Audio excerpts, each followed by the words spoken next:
Evening all my friends. কাল খুবই গরম গেছে, আর কাল ছাড়া প্রায় দিনই মানে প্রচুর গরম গেছে, কিন্তু আজকে মোটামুটি একটু ঠান্ডা ছিল ওয়েদারটা। খুব বেশি গরম না হলেও রাস্তা মানে রোদ্দুরটা খুব গরম, কিন্তু গরম যে হাওয়াটা সেটা অতটা হয়নি। আর ছাদটাও বেশ ঠান্ডা আছে, অতটা গরম নেই, সেই জন্য আমি খুব মনে আনন্দে আমি রিলস করতে পেরেছি।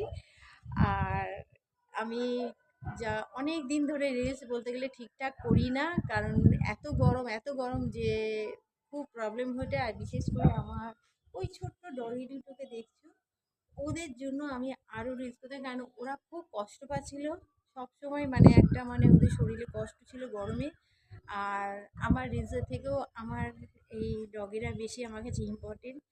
আর সেই কারণে আমি ওদের নিয়ে একটু ব্যস্ত ছিলাম, সেই জন্য আমি রিলস করে উঠতে পারিনি, কারণ ওদের সবসময় খেয়াল রাখতে হতো।